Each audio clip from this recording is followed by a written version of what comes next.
Olá, a paz do Senhor Jesus. Estamos dando agora início a mais uma aula da Escola Teológica Shema, desta feita estudando a Eclesiologia, a doutrina da Igreja. Antes, porém, de iniciarmos mais esta aula, que eu tenho certeza que será edificante, eu quero fazer alguns pedidos. Quero pedir a você que, porventura, ainda não é inscrito no canal da Escola Teológica Shema, que aproveite esse momento para se inscrever no nosso canal. E se você tem sido edificado com as nossas aulas, também lhe peço que dê aí o seu joinha, não é? Dê aí o seu like.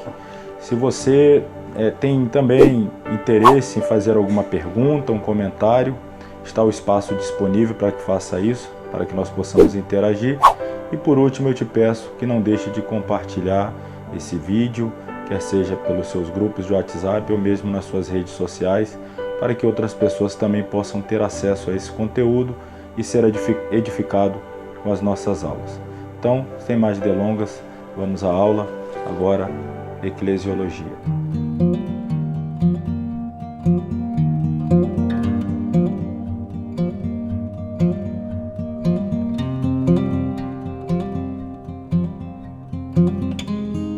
Amém. Paz do Senhor, meus irmãos. Vamos dar início à nossa aula, vamos nos colocar sobre os pés. Os irmãos estão chegando, estão a caminho, mas são agora exatamente 19h30. Daremos início à nossa aula enquanto os demais vão chegando.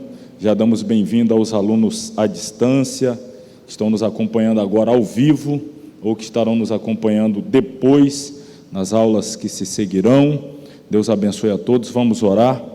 Querido Deus e Pai, nesta noite, rendemos graças ao Teu nome uma vez mais, pela oportunidade e o privilégio que temos de nos reunir na Tua casa, na Tua presença, a fim de estudar a Tua palavra. Chegamos hoje ao 7º módulo.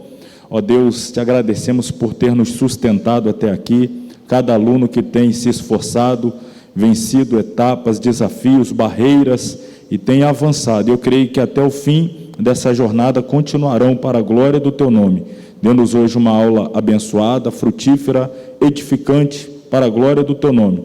Mais uma vez nos colocamos sob os Teus cuidados, nas Tuas mãos, pedindo que nos use, abra o nosso entendimento, fale não apenas à nossa mente, mas também ao nosso coração. Alimenta a nossa alma da Tua palavra salutar. É a nossa oração em nome de Jesus. Amém. Quantos irmãos se assentam?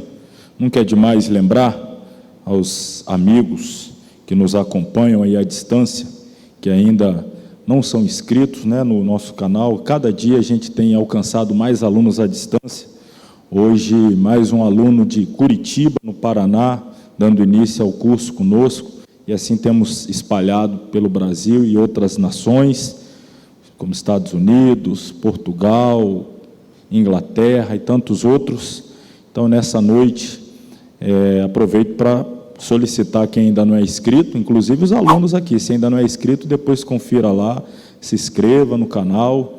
Cada aula, dê o seu like, curta a aula, porque ajuda o YouTube a enviar essa aula a mais outras pessoas para conhecerem a nossa escola, além de fazer algum comentário, alguma pergunta e compartilhar esse conteúdo para alcançarmos mais vidas, não apenas no Brasil, mas no mundo afora, aí, esse mundão que fala a nossa língua. Vamos começar a aula desta noite.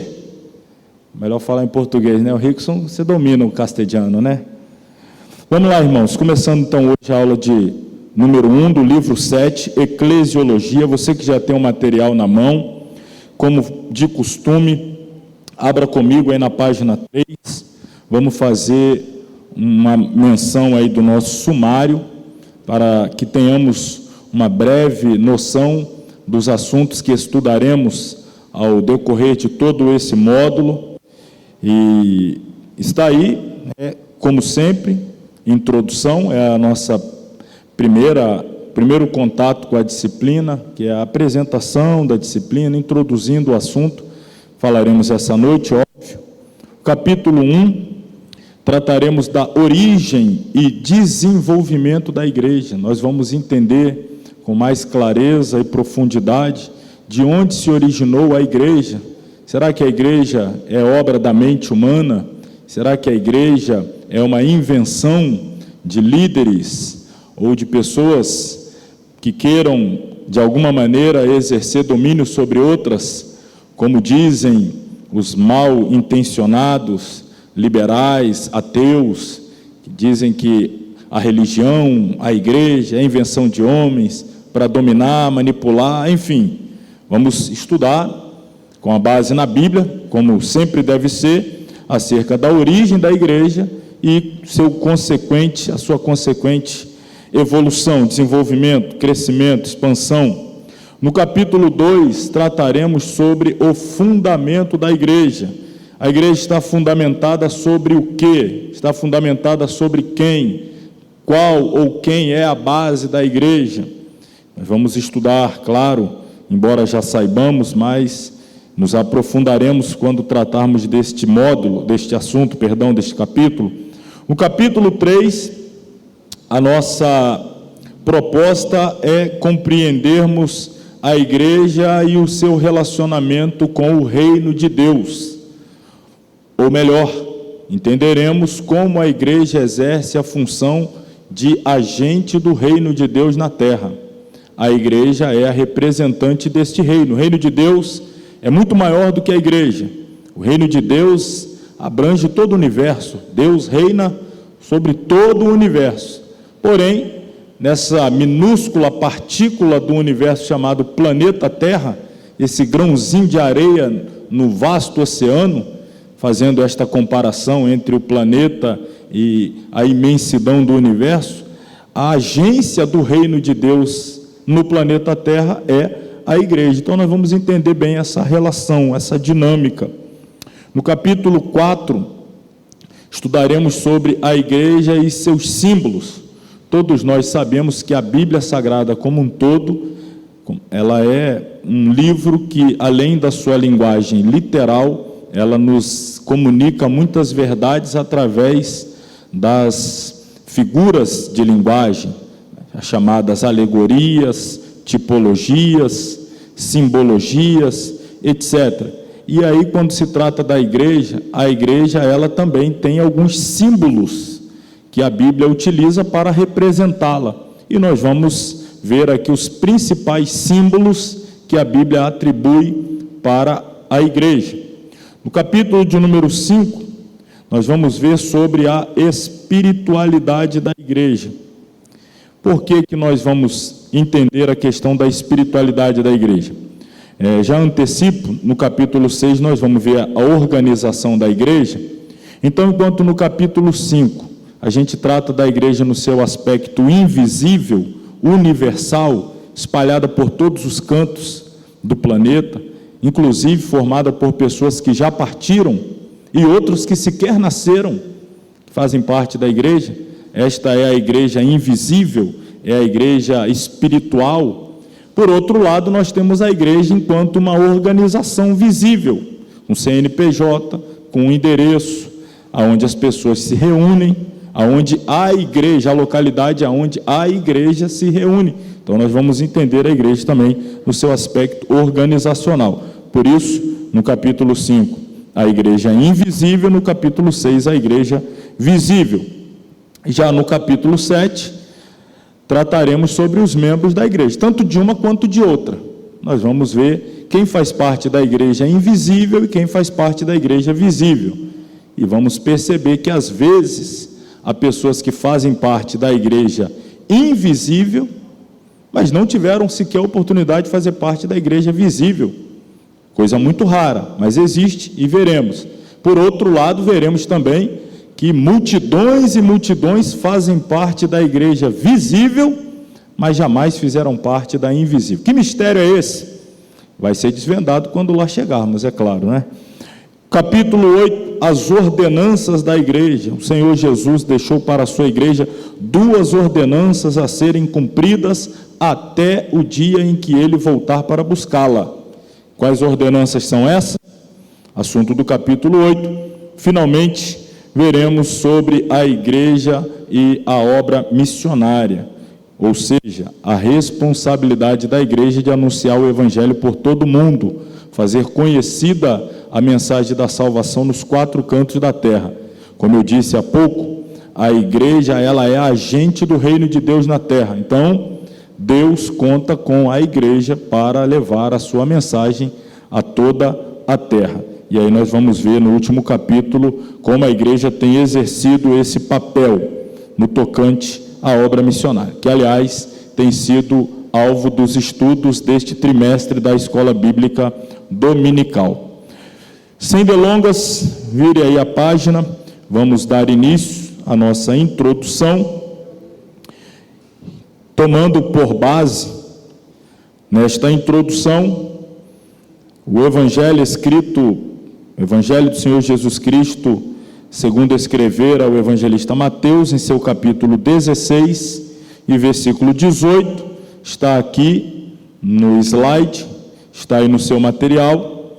Pois também eu te digo, palavras do Senhor Jesus, pois também eu te digo que tu és Pedro, e sobre esta pedra edificarei a minha igreja, e as portas do inferno não prevalecerão contra ela.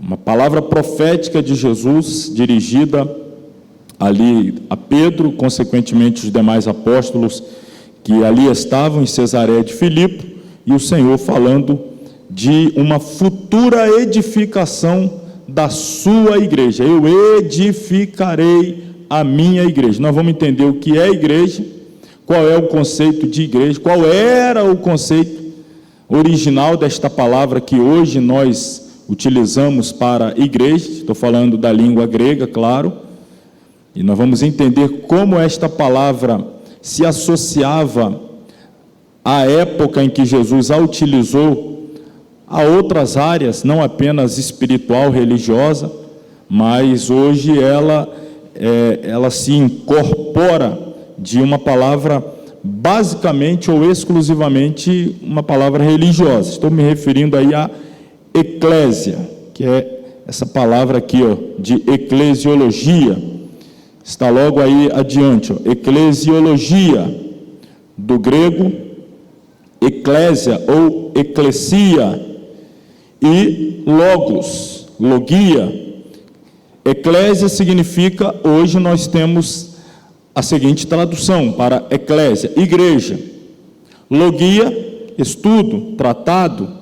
Então, quando juntamos as duas palavras, eclésia mais logia, temos a doutrina, o estudo, o tratado sobre a igreja. Assim, temos que a eclesiologia é a disciplina da teologia que, tendo por base a Bíblia Sagrada, visa o estudo da igreja de nosso Senhor Jesus Cristo em sua essência. A palavra utilizada para igreja, a palavra eclésia, ela era utilizada antes, vamos dizer assim, desse momento específico em que Jesus se utilizou dela. Ela era utilizada antes com uma outra conotação. Eu acabei de dizer há pouco, uma conotação não religiosa, não espiritual, mas ela tinha mais a ver com uma conotação política. Pode parecer estranho, não é? Daqui a pouquinho, quando nós estudarmos a etimologia, eu vou explicar melhor esse significado que era usado na Grécia Antiga para a eclésia. Qual era a significação na Grécia Antiga para esta palavra eclésia? Mas o Senhor Jesus, ele se apropria desta palavra quando ele diz: eu edificarei a minha eclésia. Eu terei também uma eclésia, que será minha, que me pertencerá. E já chama atenção para o fato de que quando o Senhor Jesus, ele fala sobre a igreja, ele diz que a edificará. Ele aponta para um tempo futuro. Logo, está posto, está claro, que nos dias do ministério terreno de Jesus, a eclésia, a igreja, ainda não tinha sido edificada, ainda não existia. Embora Jesus tivesse ali já os seus seguidores, seus discípulos, seus apóstolos, uma multidão que eventualmente estava junto dele, ouvindo seus sermões ou acompanhando, mas ele diz: eu edificarei no futuro Nós vamos entender por que a igreja ainda não havia sido edificada e por que Jesus usa esta expressão no futuro, ou usa o verbo, a conjugação verbal no futuro, se referindo à igreja. O que faltava? Do que dependia para que ela pudesse efetivamente vir a existir, para que ela pudesse vir a atuar? Tudo isso será alvo do nosso assunto aqui na introdução. Veja bem a sequência. A igreja do Senhor Jesus jamais perdeu a sua relevância histórica. Não obstante, as frustradas e constantes tentativas perpetradas pelo inimigo para tentar destruí-la através dos tempos. Ainda hoje, cerca de 2.000 anos após a sua inauguração no Pentecoste, e eu chamo a sua atenção aí para essa expressão, inauguração. A inauguração da igreja se deu quando? Marque isso aí, hein? Não sei por que eu estou pedindo para você marcar não, mas você deveria marcar. Após a sua inauguração no Pentecostes, suas fronteiras continuam em expansão através do mundo, suportando todos os ventos contrários e cumprindo a missão para a qual foi por Deus estabelecida. Então, eu pedi para você marcar aí essa afirmação. A igreja oficialmente é inaugurada no Pentecoste, mas ela nasce no Calvário. Ela começa as suas atividades em Pentecostes, mas ela nasce no Calvário. Quando Jesus fala sobre a igreja, aqui no capítulo 16 de Mateus, ele diz que edificaria, aponta para o futuro, eu edificarei a minha igreja. E agora então eu respondo, por que a igreja ainda não havia sido edificada? Porque a igreja, para que ela pudesse ser edificada, Jesus precisava comprar pessoas, vou usar esse termo, comprar pessoas para fazerem parte da sua igreja. Resgatar, redimir, lembra? Assunto que estudamos em soteriologia. Ele comprou com seu sangue, ele resgatou, ele redimiu. Deixa eu retroceder ainda um pouquinho mais para melhorar aqui essa compreensão. Quando Jesus está lá com seus discípulos em Cesareia de Filipe, e ele questiona os discípulos sobre o que os homens estão falando acerca dele, e as respostas são diversas, como por exemplo, alguns dizem que tu és Elias, outros dizem que tu és Jeremias, outros dizem que tu és João Batista, ou um dos profetas. Na próxima semana eu vou me aprofundar nessas questões aqui. Hoje só vou ficar com o texto, basicamente. E aí Jesus, então, aprofunda o questionamento. Ele pergunta aos discípulos, independente do que os demais dizem a meu respeito, e vós, quem dizeis que eu sou?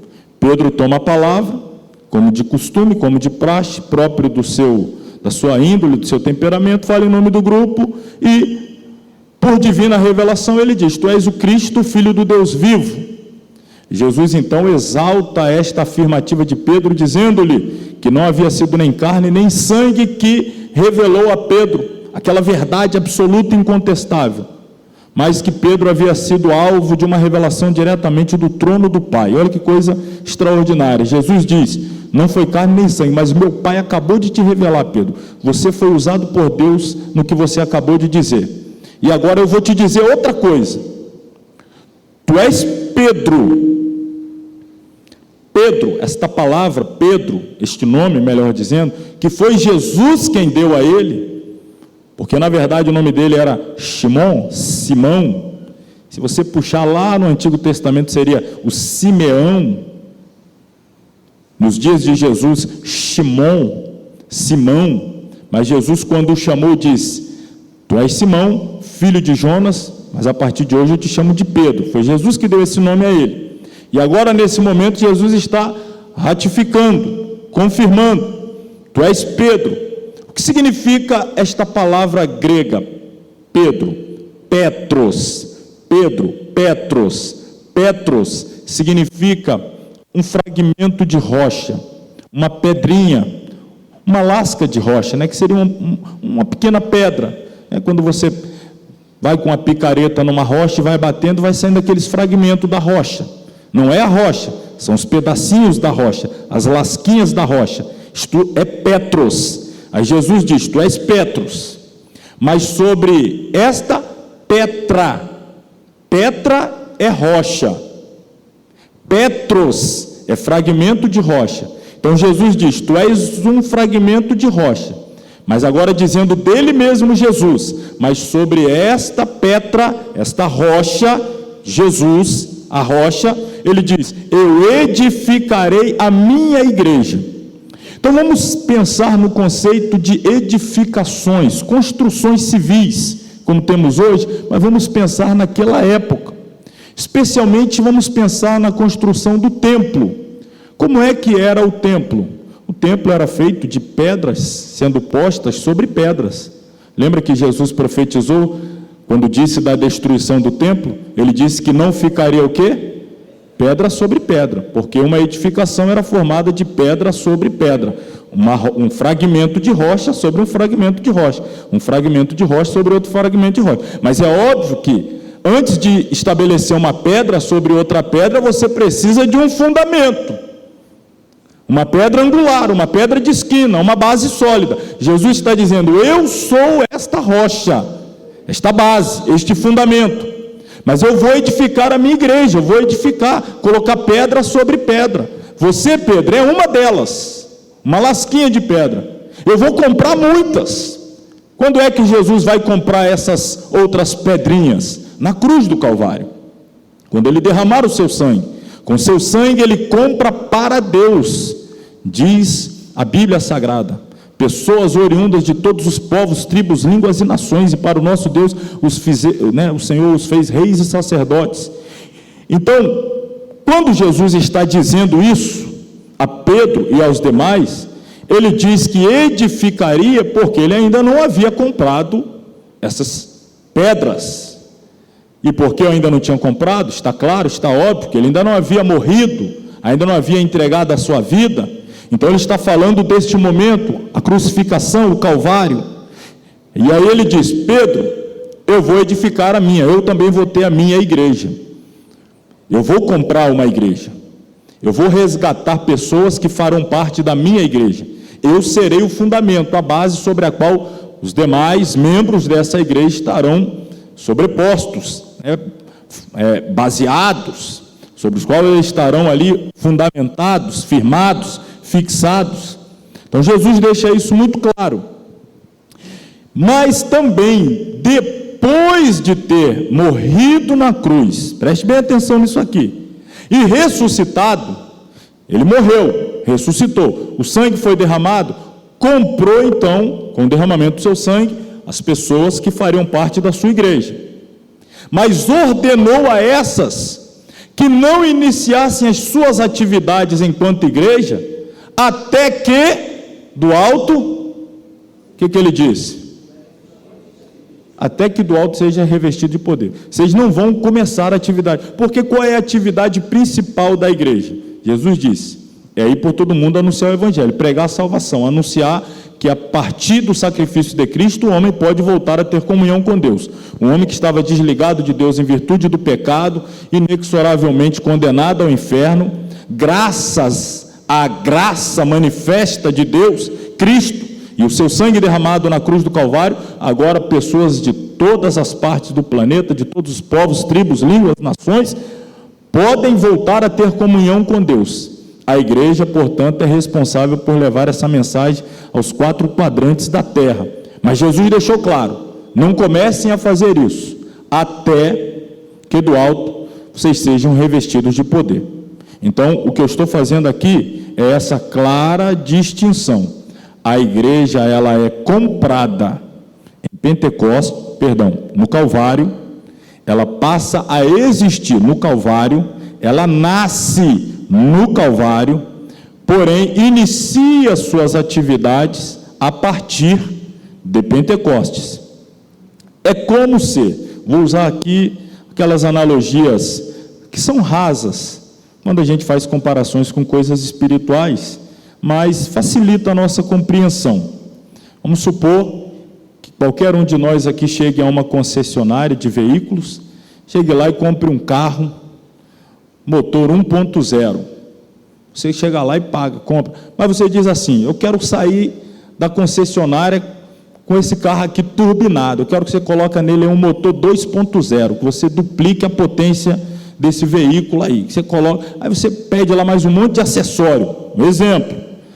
Aí a pessoa que lhe vendeu o carro, o dono da concessionária, diz assim: ok, nós vamos fazer isso aí, mas você vai ter que aguardar para vir retirar o carro da concessionária daqui a 40 dias, por exemplo, ou daqui a 50 dias, para ser mais exato aqui, o intervalo entre a crucificação e o Pentecoste. Aí você diz: ok, daqui a 50 dias eu volto para retirar o carro, mas, para garantir que o carro já é meu, está aqui, está pago. O carro já é seu, está lá na concessionária, você vai aguardar 50 dias para retirá-lo de lá, começar a utilizá-lo com toda aquela potência que você quer, com todos aqueles acessórios, etc. Fazendo essa analogia aqui bem rasa, irmãos. É mais ou menos isso. Jesus compra a igreja em Pentecostes, mas diz: não, espera descer uma potência especial sobre a igreja, um revestimento de poder, uma graça sobrenatural, para que a igreja comece suas atividades. Então é exatamente uma comparação que a gente está fazendo aqui. Já pertence a ele, já foi comprada, já foi paga, mas ele só vai começar a usá-la efetivamente nesse propósito evangelizador a partir de Pentecoste. Vamos seguir aqui, olha. Conquanto a igreja como corpo seja muito mais que uma organização, a história é pródiga em revelar que muitas instituições sucumbiram com o tempo, comprovando a tese de que qualquer organização, por mais forte que seja, tem a sua trajetória bem definida em 3 fases distintas: crescimento, ápice e decadência, para então submergir-se nas lembranças do passado. Não é assim com a igreja.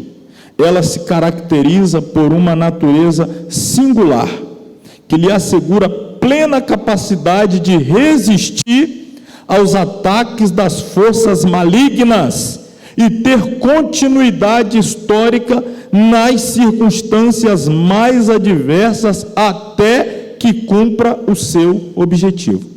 Aliás, até acrescento, e vocês hão de concordar, porque na verdade a história nos deixa isso muito claro e evidente. A igreja, ela tem experimentado maior crescimento, tanto numérico, quanto principalmente qualitativo, sua qualidade espiritual, em momentos de turbulência, de dificuldade, de perseguição. Perseguição alguma foi capaz de parar a igreja. Pelo contrário, em momentos de perseguição, a igreja viveu seus melhores momentos no que tange a espiritualidade e o seu crescimento, crescendo com qualidade. E não é difícil nós entendermos a razão. Não é difícil nós entendermos a razão. Uma vez perseguida, a igreja não vê outra alternativa para a sua própria sobrevivência, senão intensificar suas orações, suas consagrações, seus jejuns, sua dedicação a Deus. Está sendo perseguido, ora mais. Está sendo perseguido, jejua mais. Está sendo perseguido, consagra mais. E aí, consequentemente, a pessoa vai ser mais usada por Deus, vai dar mais testemunho, com mais eficácia, mais poder, gerando mais crescimento. Então, todas as vezes que a igreja era perseguida, ela buscava mais intensamente e sinceramente a Deus, produzindo, portanto, uma maior espiritualidade, mais eficaz, mais edificante e gerando um crescimento saudável. Em contrapartida, em momentos em que a igreja se sentiu muito confortável, muito aceita pelo mundo, até aplaudida em alguns casos, convidada a participar dos seus programas imorais televisivos, tem, né? Está lá o crente lá e o pessoal dançando pelado, não sei o quê, e o crente está lá, normal, tudo normal. Está lá a igreja ali, tudo junto, o mundo aplaudindo a igreja, achando bonito, inserido em todas as camadas. Não digo quando vai lá com o objetivo exclusivo de testemunhar. Estou falando aqui, misturar, fazendo a distinção entre testemunhar e misturar. E às vezes a pessoa diz que vai testemunhar, mas o que a gente vê na verdade é uma mistura, porque não testemunha nada. Fica ali acuada, tímida, com medo, não fala de Jesus, não prega o evangelho, não denuncia o pecado, fica com medo de ofender, perder o cachê, a porta se fechar e fica ali, aquela água com açúcar. Não, a igreja sempre foi corajosa, audaz, valente, usando a autoridade do Espírito para denunciar o pecado, sem medo de perder a cabeça, como foi o caso de João Batista. Nesse caso, a igreja pode estar inserida nos meios mais terríveis da sociedade, porque afinal de contas é ali o lugar dela, ela tem que brilhar no meio das trevas mesmo, não é dentro das quatro paredes, é lá, mas tem que ter coragem de denunciar o mal, o erro, o pecado e anunciar a verdade do evangelho que transforma, que muda e que leva para o céu. Diferenciando aqui, mistura de testemunho. Então, quando a igreja se mistura, está à vontade no meio do mundo, se mundaniza, automaticamente relaxa na sua vida espiritual, deixa de orar, deixa de consagrar, quase não faz uso de uma leitura aprofundada, sistemática das Escrituras, perde o seu poder de influência na sociedade, perde o poder espiritual de ser uma ferramenta nas mãos do Espírito Santo para operar maravilhas, cura, etc, etc. E com isso, só faz inchar, às vezes aumenta o número de pessoas que aderem à religião, mas sem nenhuma transformação, mudança de vida, sem nenhuma metamorfose autenticamente espiritual. Então, a igreja, ela costuma crescer em tempos difíceis, em tempos de perseguição. A perseguição não tem feito mal à igreja ao longo desses 2000 anos. Nunca fez mal à igreja, espiritualmente falando, sempre fez bem. Ela sempre se despertou, buscou mais. Agora, sempre que a igreja ficou à vontade em relação ao sistema ao seu redor, ela, sem perceber, ela foi enfraquecendo, enfraquecendo, enfraquecendo, se mundanizando até, em alguns casos, pouco a pouco. Basta ver as igrejas da Ásia, onde estavam as 7 igrejas do primeiro século. Qual igreja existe lá hoje? Nenhuma. Aí você vai, depois que saímos do Oriente Médio, onde tudo começou, Jerusalém, Síria, toda aquela região que a gente vê hoje, dominada por muçulmanos, não é? Por islâmicos, foi lá que a igreja começou. E hoje? Vai lá ver o percentual de cristãos, não chega a 1%. Aí vai para a Europa, começou o crescimento.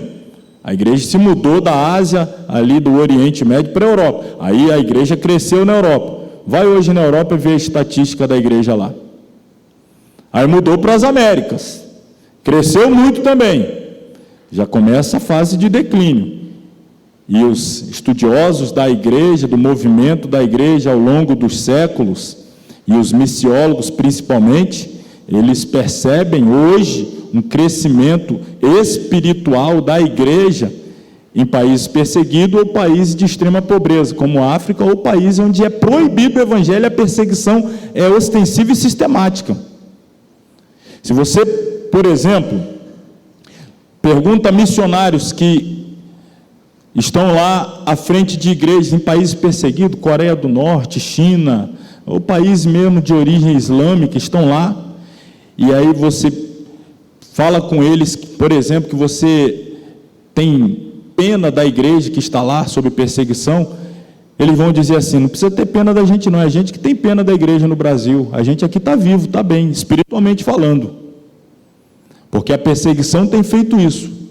Irmão, vamos ser sinceros, você aceitar Jesus em um lugar, você sabe que aceitar Jesus é praticamente assinar sua pena de morte, você acha que alguém vai ser crente de brincadeira? Fala assim, você vai entregar a vida a Jesus e a qualquer momento seu governo, Estado, alguém souber, vai matar você, seus filhos, sua esposa, vai fazer as maiores atrocidades, vai decapitar, vai, não vou usar termos aqui, mas você sabe, vai humilhar mesmo diante de você, mas você vai ganhar o céu. Você quer Jesus? Você acha que a pessoa vai aceitar Jesus para brincar de crente, igual faz aqui no Brasil? O povo lá é crente mesmo, irmão. É crente mesmo. É por isso que eles dizem, não, a igreja aqui está viva, está agarrada com Jesus, olhando para o céu, não tem nada nessa terra, está aguardando o arrebatamento, não tem ninguém aqui brincando de ser crente, não. Estamos com Jesus porque amamos mesmo a Jesus e queremos ir embora dessa terra e para o céu. Não temos mais a nossa vida por preciosa, não. Estamos dispostos a perder a vida a qualquer momento, por amor a Cristo e ao Evangelho. Será que a igreja no Brasil pode dizer o mesmo? Então a igreja, ela cresce, ela se desenvolve em lugares onde ela é perseguida, né? A oposição gera essa busca, essa consagração, essa oração e, consequentemente, um crescimento com qualidade da igreja do Senhor Jesus. E a pergunta é: como explicar a força e a permanência de uma instituição como a igreja, que contraria toda a lógica daqueles que trabalham contra ela? Como conseguiu transpor adversidades que, em circunstâncias comuns, teriam sido a sua própria sepultura? Que força a mantém viva e atuante em meio a uma sociedade relativista e secularizada como a atual? Que esperança fortaleceu a fé daqueles que, ao longo da história, foram torturados e mortos por não negarem a sua fé em Cristo e serviram de esteio para a fé invicta de futuros cristãos? O segredo está exatamente aonde?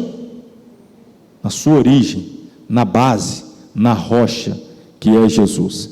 Apesar da sua constituição humana, a igreja tem procedência divina, pois foi estabelecida pelo próprio Deus, que a sustenta e faz com que tudo quanto projetou para ela em sua trajetória se realize. De outra forma, só saberíamos algo a seu respeito hoje através das páginas empoeiradas dos historiadores, e não de sua pujante e aguerrida presença contemporânea na luta contra o mal e na proclamação das boas novas trazidas ao mundo com o primeiro advento de Cristo. Conhecer o que a Bíblia revela a respeito da igreja fortalece a fé, anima a caminhada, traz segurança quanto à prática dos atos a ela inerentes no mundo. A batalha diária dos que pertencem a ela não é inglória, nem sem sentido, mas significa testemunhar a ação de Deus através da história até o ápice do plano divino na consumação de todas as coisas. A vocação e a missão da igreja têm alcance imensurável, não tem como medir. Suas origens se ocultam na eternidade passada, né? Óbvio, lá atrás, enquanto que a sua missão, olha que coisa extraordinária, a sua missão no presente tem a capacidade de alterar a rotina tanto do céu quanto do próprio inferno. Há, pois, grande recompensa no estudo e compreensão desta doutrina. Que Deus nos abençoe, portanto, no estudo desta tão abrangente matéria. Então, irmão, estudar sobre a igreja é estudar sobre a nossa origem. Nós precisamos entender a nossa origem como igreja. Não estou falando agora só como denominação. Se a gente falar como origem denominacional, a maioria aqui é assembleano, a nossa origem denominacional retrocede aí pouco mais de 100 anos. Estamos falando da origem lá no Calvário, início das atividades em Pentecostes. Nós devemos saber de onde nos originamos.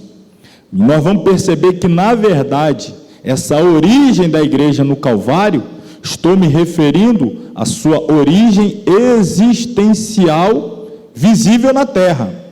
Mas a sua origem enquanto projeto na mente de Deus retrocede à cruz.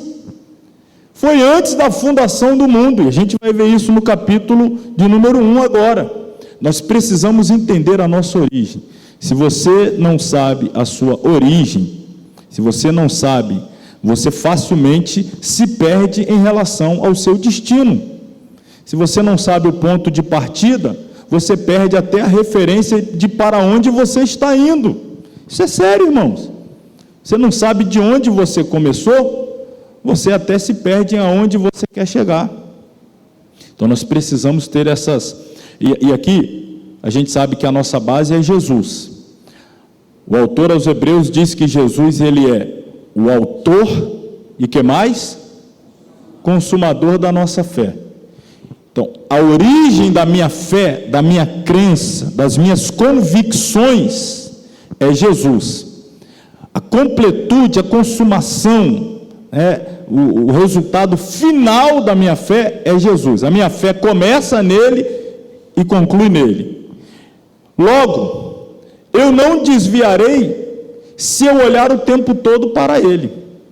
A minha fé começou nele e se consuma nele. Se eu olhar para a direita, vou ser tentado a desanimar, retroceder. Vou ver muito erro à minha direita, vou ver muito erro à minha esquerda, vou ver muito erro à minha retaguarda, até a frente.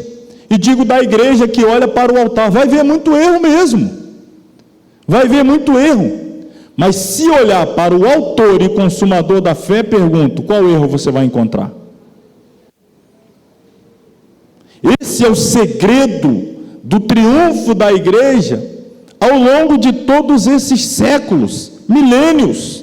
Os homens falham, as instituições falham, e escândalos acontecem e tal, mas a base, o fundamento, a origem da igreja não falha, é infalível. A base da igreja é sólida, é forte, ela persiste, ela avança, ela vence, e ela vai até o fim, para a glória de Deus. Para a gente fechar aqui, um detalhe, dentro desse aspecto aqui mesmo, que tratamos há pouco, que a igreja, ela nasce no Calvário, mas inicia as atividades em Pentecostes. Vou fazer mais uma analogia agora, usando aqui um termo, um texto veterotestamentário, para fazer uma aplicação com essa realidade aqui de Jesus comprando e a igreja começando as atividades a partir da descida do Espírito Santo em Pentecostes,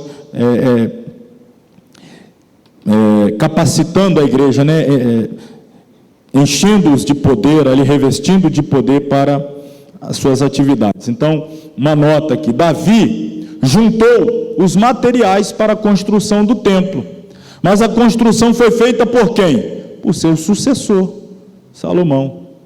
Isso é tão lindo, irmãos, tão lindo. Eu acho, de verdade, eu acho essa atitude de Davi assim, uma das mais nobres de toda a Bíblia. Existem muitas atitudes nobres, mas assim, a nobreza de Davi, o desprendimento de Davi pelas coisas terrenas e o apego de Davi pelas coisas celestiais, o amor de Davi por Deus e o desejo de Davi assim, escancarado, explícito, indiscutível, de que a glória de Deus fosse manifesta.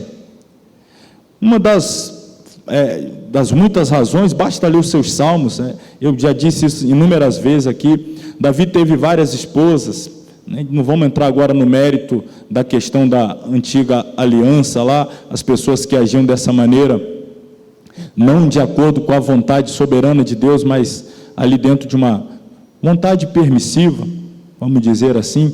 Mas você não vê Davi, embora eu creia que amasse suas esposas, mas manifestando amor pelas esposas, mas ele é pródigo em revelar o seu amor a Deus. Ele era assim, quando se falava de Deus, o coração de Davi para falar do amor dele a Deus, a paixão, a devoção, era aquele homem assim, derramado mesmo diante de Deus, e o desejo dele era que Deus fosse glorificado.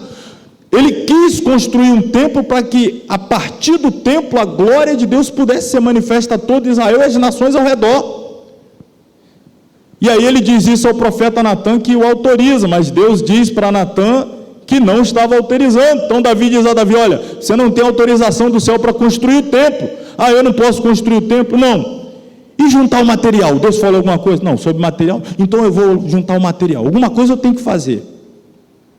E aí, irmãos, todo aquele material, o tesouro pessoal, a riqueza pessoal de Davi, o ouro, a prata, tudo que Salomão utilizou para a construção do templo, foi da riqueza pessoal de Davi. E de onde que Davi angariou sua riqueza pessoal? Despojos de guerra. O que significa dizer que Davi ia para a guerra, para vencer as batalhas, expandir o território de Israel, trazer o despojo e usar aquele despojo para a construção do templo. templo que ele nunca viu, ele nunca entrou, nunca cantou nenhum hino lá, embora adorador fosse, nunca. Eu pergunto, você se dedicaria tanto para construir um templo que você nunca entraria nele? Você nunca cantaria nele? Nunca pregaria nele? Nem faria parte do culto de inauguração? Você iria para a guerra, arriscar sua vida para conseguir recurso, para ajudar a construção de um templo que você jamais ia vê-lo? Pois Davi fez isso. Porque ele sabe, eu não vou ver, não vou entrar lá, não vou adorar a Deus lá, mas as nações saberão do meu Deus, glorificarão ao meu Deus, darão honra ao meu... Isso é o que me interessa, eu vou arriscar minha vida para que o nome do Senhor seja reconhecido entre os povos. Isso é extraordinário. Jesus fez a mesma coisa, entregou a vida dele para edificar um templo, uma igreja, um povo para Deus. Mas quem efetivamente deu início, Jesus, durante seu ministério terreno, ele juntou os materiais com os quais haveria de dar forma à igreja, por assim dizer. Mas o edifício foi erigido pelo seu sucessor, o Espírito Santo. A partir da vinda do Espírito Santo, que a igreja começa as suas atividades. Então Jesus se entrega, morre, derrama o sangue, compra a igreja e entrega para o Espírito Santo. Agora encha, habita e usa para a glória do Pai. E é o que nós hoje somos, habitação do Espírito Santo, comprados por Cristo, habitados pelo Espírito e vivendo para a glória de Deus. Quem confirma aí diz amém. Amém. Que bom que tem mais de 2 aqui que está nesse grupo aí.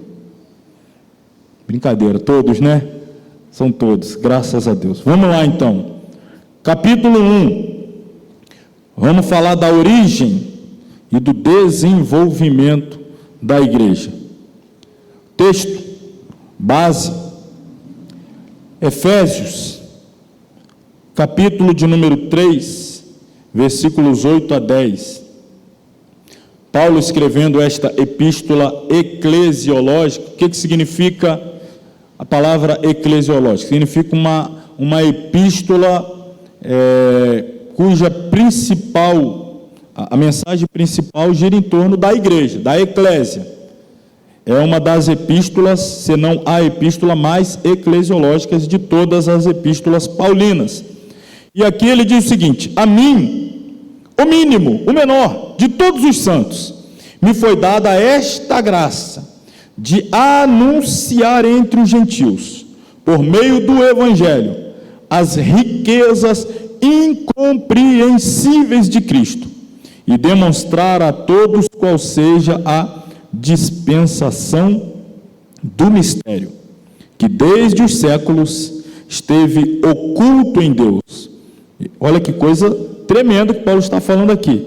A ele foi dada a responsabilidade de anunciar aos gentios as riquezas que não tem como compreender, vai além da nossa compreensão, as riquezas de Cristo, riquezas estas que estavam guardadas, ocultas, por isso o termo aí, dispensação do mistério, desde os séculos, ocultas em Deus, que tudo criou por meio de Jesus Cristo, para agora, claro, esse agora lá nos dias de Paulo, a partir daquela época, para agora, pela igreja, começa lá e continua, pela igreja, a multiforme sabedoria de Deus seja conhecido dos principados e potestades no céu. O que Paulo está dizendo que até os principais seres angelicais, principados, potestades, tanto angelicais quanto demoníacas, seres espirituais, quanto seres humanos também, é óbvio, a todos esses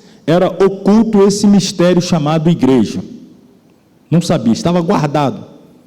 Usaremos a expressão aqui, as 7 chaves, né? 7 selos, 7 chaves. Oculta em Deus, o mistério da igreja.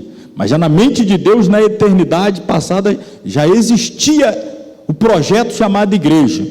Mas quando chega o momento exato, a plenitude dos tempos, quando Deus envia o seu Filho, e ele morre na cruz, então ele compra com o seu sangue a igreja, que passa a ser a habitação do Espírito Santo, E agora a igreja é responsável por levar ao mundo todo essa mensagem da reconciliação do homem com Deus por intermédio do sangue vertido de Cristo. Os anjos não sabiam desse mistério, nenhuma classe angelical sabia desse mistério, nenhum demônio sabia desse mistério, nenhum ser humano sabia desse mistério, mas a partir da morte do Filho, aliás, ele já antecipou ali em Cesareia de Filipe, que edificaria a sua igreja, e a partir da sua morte, então, ele compra, a partir de Pentecostes, ele dá poder, e até o arrebatamento a igreja tem cumprido o papel. Por mais que o inferno tente parar, ele já diz, as portas do inferno não serão capazes de impedir o progresso, o avanço, a vitória da minha igreja. Eu vou dar tanto poder à minha igreja, que o inferno pode se reunir todo ele, não vai conseguir parar o avanço da minha igreja até o dia que eu voltar para buscá-la. Irmãos, e é o que nós temos visto. Leia a história da igreja e veja o que ela já enfrentou. E ela não sucumbiu, ela continua avançando, e vai continuar até a trombeta tocar, ela cumprir o seu papel e partir da terra. Aliás, irmãos, eu acho assim, se você parar para pensar, João, quando ele é arrebatado, está lá no livro do Apocalipse, quando ele está na ilha de Patmos e ele é arrebatado em duas dimensões pelo menos, na dimensão do tempo e na dimensão do espaço. Na dimensão do espaço significa que ele sai da terra e vai ao céu, sai do mundo físico e natural e adentra numa dimensão invisível, espiritual. Então ele é arrebatado no espaço e é arrebatado no tempo. Como assim arrebatado no tempo? Ele foi arrebatado há 2000 anos atrás, arredondando aqui, não é assim ou não? Mas ele chega lá e ele diz que ele viu a igreja junto com o Cordeiro no céu. Ele contemplou, ele diz, e eu vi pessoas oriundas de todos os povos, tribos, línguas e nações adorando ao Cordeiro. Ele já vê a igreja, ele chega a ver a igreja vestida de vestes brancas na sala do banquete, já galardoada, já adornada, participando do banquete. Deus o conduziu a uma outra dimensão espacial e uma outra dimensão temporal, porque o céu é eterno. Então ele saiu dessa dimensão aqui, esse cativeiro do cronos, do tempo e do espaço. Ele saiu daqui e ele foi lá. E aí, irmãos, ele volta e a ordem é: escreve tudo o que você viu. Então vou aqui mais uma vez fazer aquelas comparações rasa, para você ter uma noção assim. Imagine que você fosse um atleta, imagine que você fosse aí um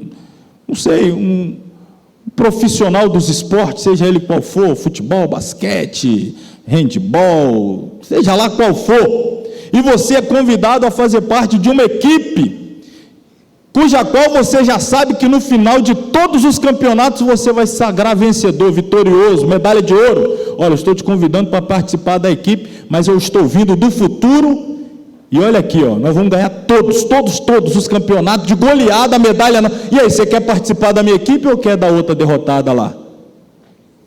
É mais ou menos assim a igreja. Você faz parte de uma equipe que o capitão é Jesus, e ele já garantiu a vitória nossa no final, a gente vai vencer, o inferno vai se levantar e não vai nos derrotar. E aí, você quer fazer parte dessa equipe ou quer ficar aí arrastando lata aí fora para depois ainda ser condenado ao inferno? Estou trazendo assim para o bem rasinho, irmão. Não precisa ter muita inteligência para fazer essa escolha, né? Porque eu quero fazer parte do grupo dos derrotados e condenados ao inferno. Se eu posso fazer parte da equipe, porque já está escrito aqui o meu final, vitória.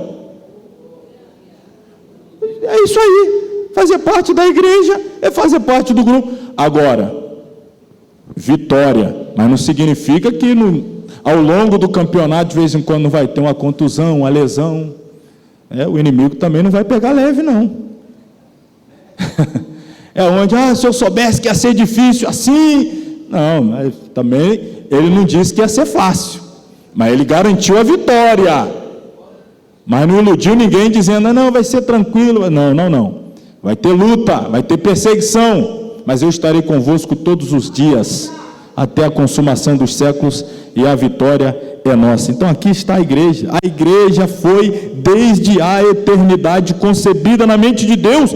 Isso por si só explica a sua peculiar natureza como povo adquirido, que não se verga, que não se curva, que não se dobra diante das pressões do mundo. Tal qual um engenheiro sobre a prancha, para usar uma linguagem adequada ao nosso conhecimento, Deus a projetou em toda a sua dimensão divina e histórica, prevendo cada detalhe, desde a sua concepção até ser inaugurada no dia de Pentecostes. Mais uma vez aí, inaugurada, início das atividades, para daí seguir a sua trajetória através dos tempos. Assim como o mundo não surgiu do acaso, nem da vontade humana, a igreja veio à existência pela vontade exclusiva e soberana de Deus, para cumprir um propósito especial sobre a face da terra. Então, a igreja, ela é resultado da vontade de Deus. Na introdução ali eu disse que nós veríamos que a igreja, ela não é fruto da vontade humana, ela não é resultado da mente humana, não é uma invenção de homens, ela já existia na eternidade na mente de Deus. Essa revelação que estava oculta, esse mistério oculto em Deus, começa a ser revelado através do ministério terreno de Cristo.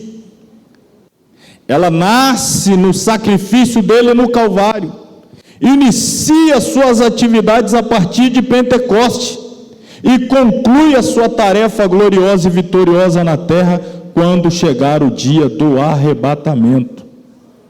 Aqui está a igreja, sua origem, suas atividades e a sua conclusão. Logo, está claro, está posto que Deus nunca, jamais, em tempo algum, deu a sua igreja, o Senhor Jesus jamais deu a sua igreja para homem algum, para líder algum, para pastor algum, para reverendo algum, para apóstolo algum. Deus jamais deu igreja para homens. Jesus jamais entregou a sua igreja para homens. Na verdade, a Bíblia deixa claro, quando nós lemos lá a epístola, mais uma vez, aos Efésios, você pode abrir aí aos Efésios, no capítulo 4, dá uma olhada aí, Efésios capítulo 4, a epístola eclesiológica, a qual a gente já fez menção aqui no início desse capítulo, Efésios, capítulo 4, versículos 11 e 12, diz exatamente o contrário. Jesus nunca deu a igreja dele para homem algum. Ao contrário, o texto diz que ele mesmo deu, uns para apóstolos, outros para profetas, outros para evangelistas, outros para pastores e doutores ou mestres. Então, na verdade, o Senhor Jesus deu para a igreja apóstolos, profetas, evangelistas, pastores, doutores, mestres, ensinadores. Então, Jesus não deu a igreja para pastor, Jesus deu pastores para a igreja. Com qual objetivo, com qual propósito, com qual finalidade? O versículo 12 diz: querendo o aperfeiçoamento dos santos, para a obra do ministério, para a edificação do corpo de Cristo. Então ele dá pessoas as quais ele capacita, levantou apóstolos, profetas, pastores, evangelistas, mestres, para que estes, trabalhando, servindo a igreja, possam gerar crescimento, desenvolvimento, aperfeiçoamento da igreja. O alvo de Jesus é sempre a igreja. O objetivo é sempre melhorar a qualidade, a espiritualidade, aperfeiçoar a igreja. Então a igreja, ela não pertence a líder nenhum. Quem toma a iniciativa de se apossar da igreja, está comprando, irmão, uma briga com o dono da igreja. Tem pessoas aí que têm essa audácia, essa coragem de dizer, não falo assim apenas como força de expressão, às vezes não passa de força de expressão quando alguém diz, minha igreja, a gente usa essa expressão, você podia ir lá na minha igreja, não estou dizendo como força de expressão, mas estou dizendo como um sentimento maldoso mesmo de alguns líderes que acham que são donos da igreja. Tem casos assim, espalhados pela história, pelo mundo, pelo nosso Brasil, pelo nosso estado.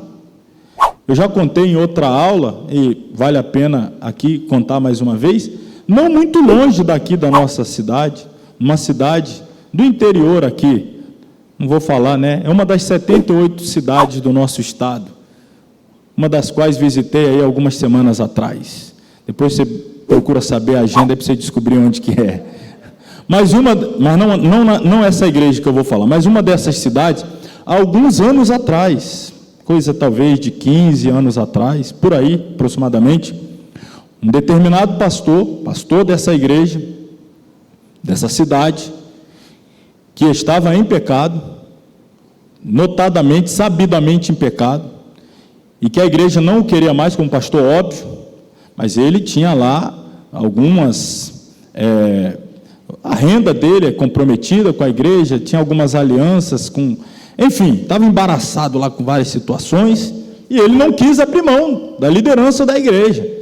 Tentou vir um grupo de líderes para tirá-lo, não conseguiu, a convenção tentou intervir para tirá-lo, não conseguiu. Final das contas, ele foi taxativo em dizer, ninguém me tira dessa igreja, eu só saio dela morto. Palavras dele, só saio dela morto. Não passou muito tempo, dentro da igreja mesmo, ele estava mexendo lá com uma fiação elétrica lá, colocou a mão num cabo errado de força, foi eletrocutado, não conseguiu sair de lá, ficou preso lá o cabo, morreu. Para tirá-lo de lá, teve que chamar bombeiro para desligar a força total e conseguir arrancá-lo da igreja. Resultado, como é que ele saiu da igreja?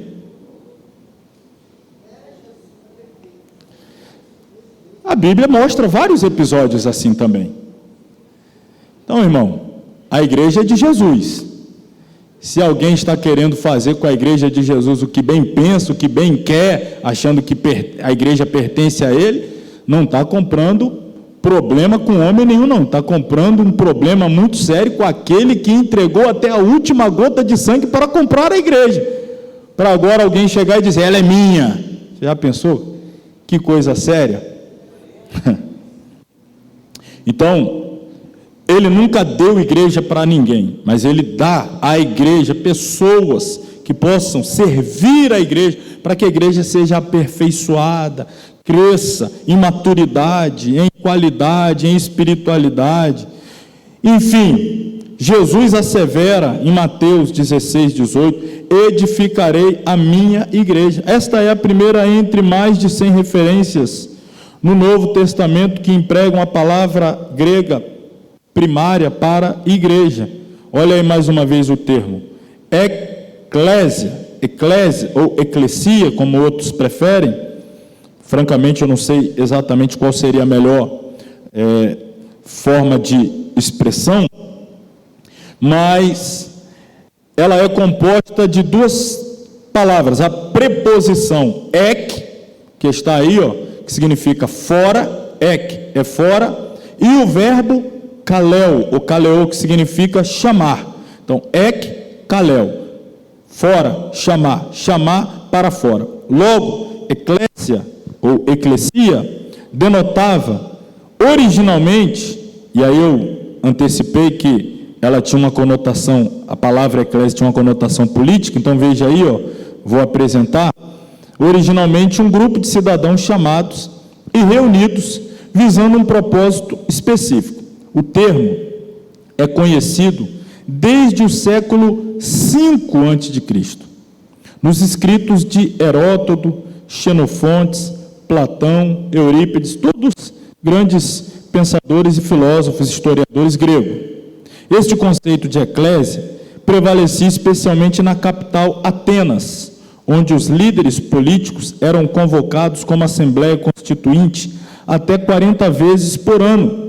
Embora a palavra tenha esta origem secular, na maioria das vezes, porém, o termo tem uma aplicação mais sagrada e refere-se àqueles que Deus tem chamado para fora do pecado e para dentro da comunhão do seu Filho, Jesus Cristo, e que se tornaram concidadão dos santos e da família de Deus. Então, rapidinho, uma pausa aqui. Eclésia.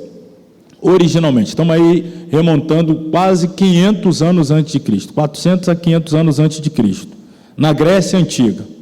O termo eclésia significa pessoas que eram tirados do meio da sociedade, se reuniam na capital para tratar de assuntos das demandas, das necessidades da sociedade, e depois retornavam com respostas, às demandas da sociedade.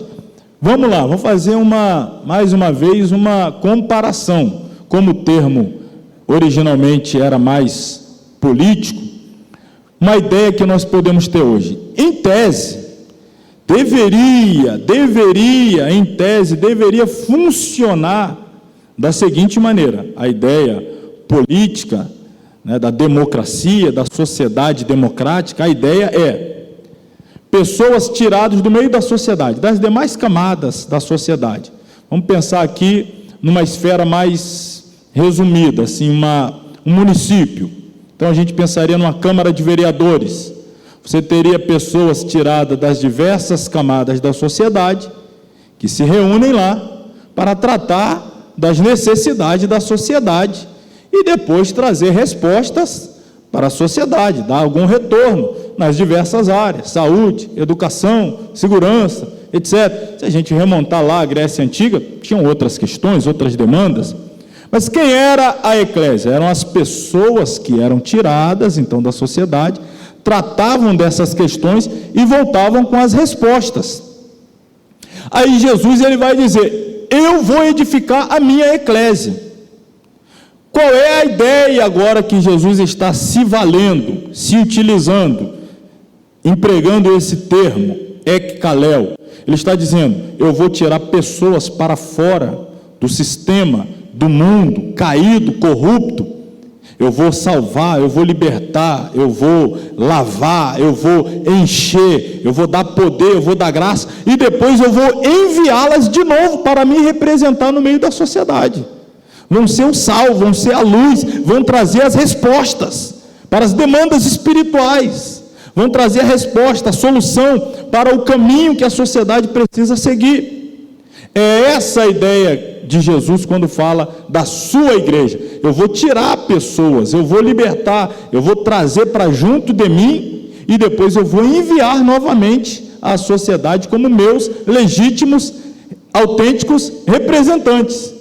É assim que a igreja deve agir, como legítima representante de Jesus no mundo, tirados do mundo e enviados de volta ao mundo para representar a Cristo, aquele que resgatou, que o resgatou, que o comprou, que o salvou. A partir desse uso que Jesus faz do termo eclésia, e até trazendo para os dias atuais, então a eclésia perdeu aquela conotação da Grécia Antiga, mais social, política, e passa a ter uma conotação básica e essencialmente espiritual e religiosa. Hoje falar de eclésia tem a ver com igreja, reunião eclesiástica, a igreja, até na igreja católica, apostólica, romana, o termo eclésia lá é igreja, qualquer lugar, falou de eclésia é igreja, não tem mais aquela conotação que tinha antes de Cristo, mas apenas a ideia de ser tirado e de novo enviado,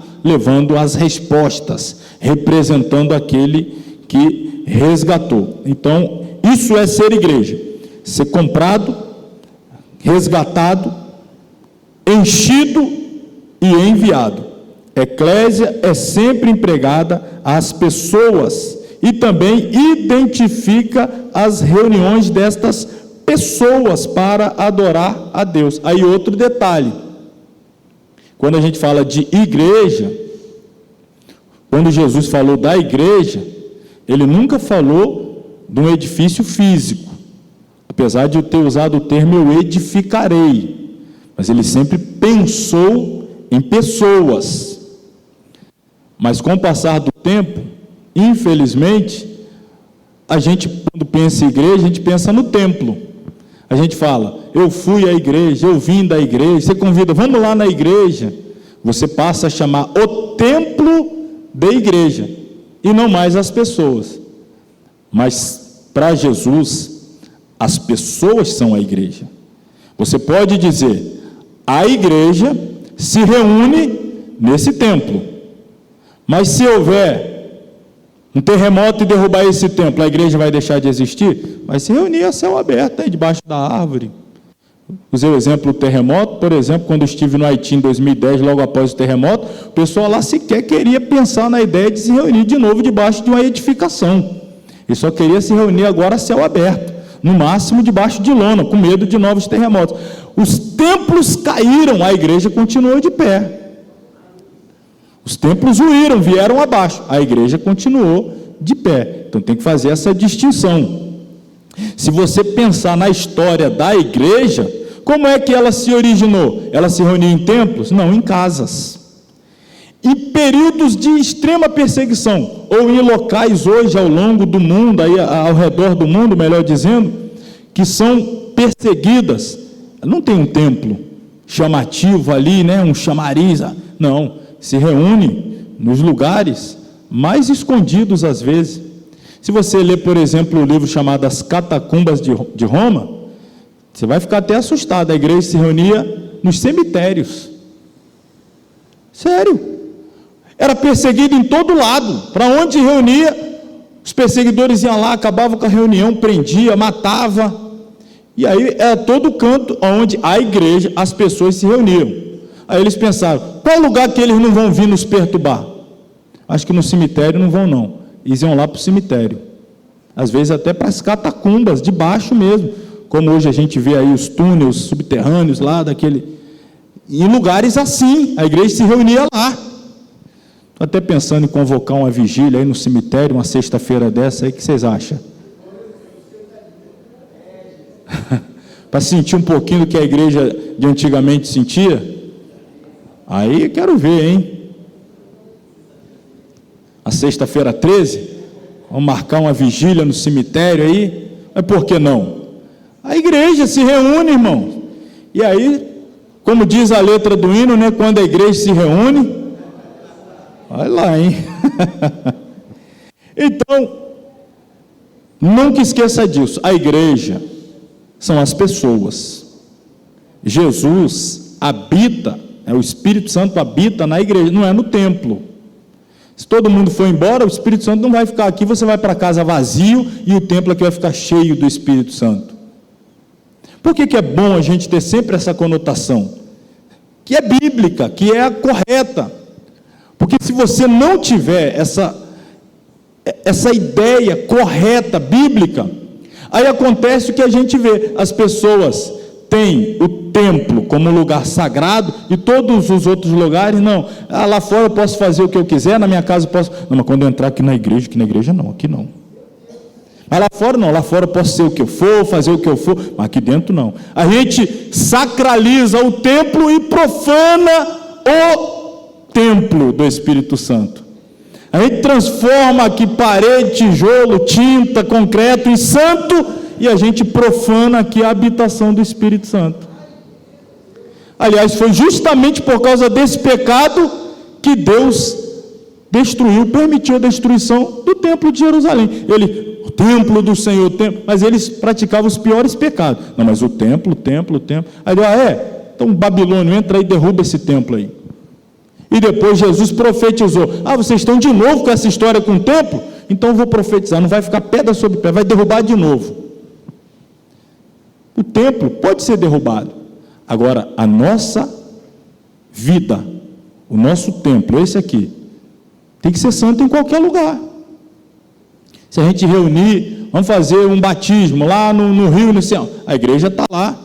Vamos fazer uma vigília, qualquer lugar que for, no cemitério, né, de novo, a igreja está lá. E assim, sucessivamente, irmão. Então, não pense no templo como a igreja de Jesus, é o local onde a igreja se reúne. A gente pode dizer, a igreja se reúne, a igreja de Jesus espalhada sobre a terra, se reúne em vários lugares. A igreja do Senhor Jesus, aqui nessa região, por exemplo, se reúne na Avenida Ana Siqueira, número 1002, no dia tal, horário tal, dia tal, horário tal, dia tal, horário tal. A igreja se reúne nesse lugar, nos tais dias, em tais horários. Mas o templo em si não é a igreja, é o local onde a igreja se reúne.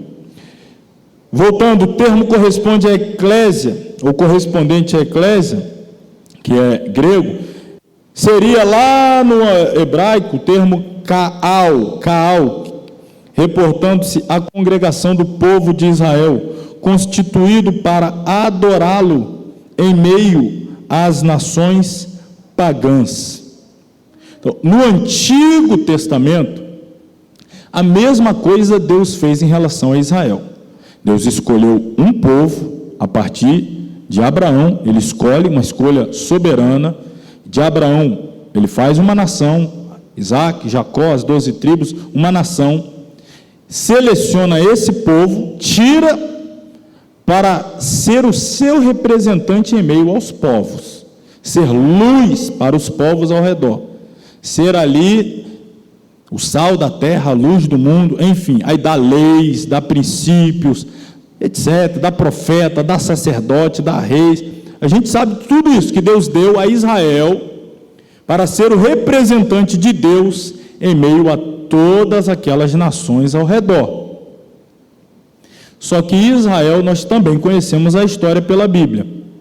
Israel não influenciou as nações ao redor. Ao contrário, foi influenciada por todas elas. Cometia os pecados de todas as nações ao redor. E basicamente nenhuma nação ao redor se converteu ao Deus de Israel.